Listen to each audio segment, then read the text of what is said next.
আসসালামু আলাইকুম। আজকে আমি রান্না করব বিরিয়ানি। বিরিয়ানি রান্না করার জন্য এখানে আমি নিয়েছি ব্রয়লার মুরগি, কেটে দিয়ে পরিষ্কার করে নিয়েছি। এখন আমি মাংসটা মেখে নিব। দিয়ে দিব লবণ, দিব রসুন বাটা, আদা বাটা, লাল মরিচের গুঁড়া দিব, দিয়ে দেবো বেরেস্তাটা আমি আগে থেকেই ভেজে রেখেছিলাম। দিয়ে দিব টক দই, বেরেস্তা ভাজা তেলটা দিয়ে দিব,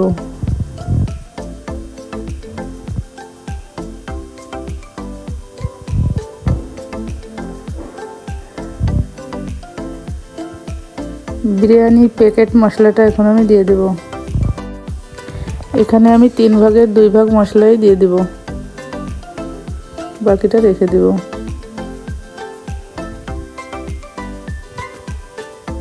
এবার আমি ভালোভাবে হাত দিয়ে মেখে নেব।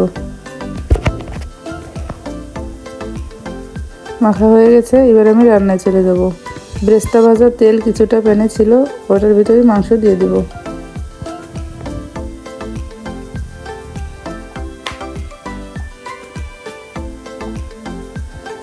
মাংসটা আমি কিছুক্ষণ রান্না করে নেব।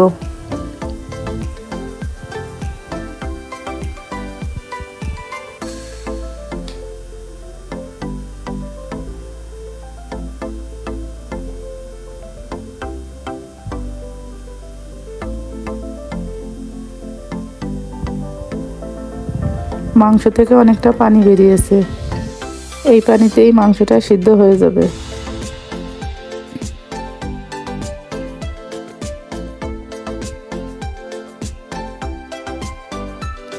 মাংসটা ঢেকে আরো কিছুক্ষণ রান্না করে নেব।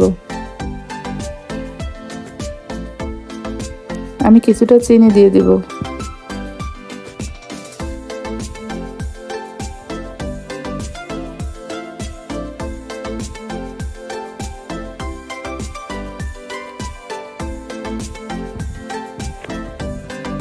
মশলা থেকে তেল ছেড়েছে, এ পর্যায়ে মাংসটা হয়ে গেছে।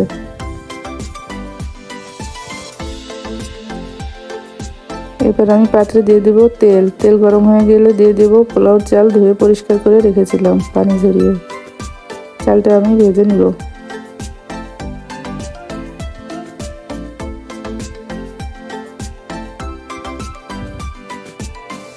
চালটা ভাজা হয়ে গেছে, এবার আমি পরিমাণ মতো পানি দিয়ে দিব। যা চাল নিয়েছি তার ডাবল পানি দিতে হবে। দিয়ে দিব লবণ, দিয়ে দিব গুঁড়া দুধ। যে মশলাটা আমি রেখে দিয়েছিলাম সেই মশলাটা আমি এখন দিয়ে দিব। কয়েকটা কাঁচামরিচ দিয়ে দিব।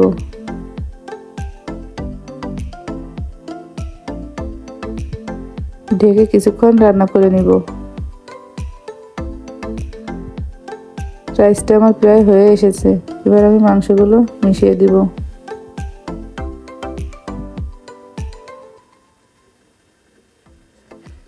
মাংস দিয়ে দিলাম, এবার আমি কিছুটা বেরেস্তা দিয়ে দেব।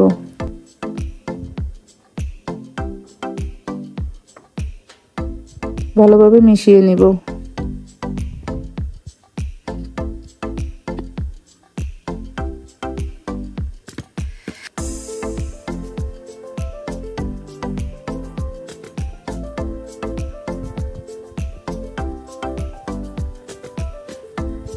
কিছুটা পেঁয়াজ বেরেস্তা দিয়ে দেব।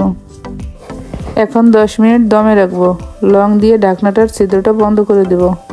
10 মিনিট হয়ে গেছে, এখন দিয়ে দিব ঘি।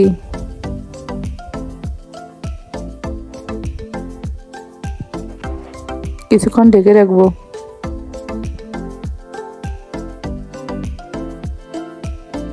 দেখুন কতটা ঝরঝরে হয়েছে।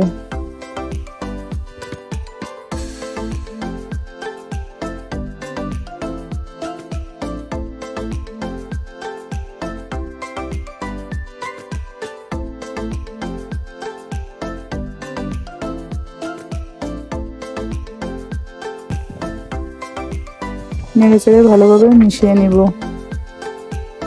রান্নাটা হয়ে গেছে, এবার পরিবেশন করার পালা। এই তো রেডি হয়ে গেল বিরিয়ানি।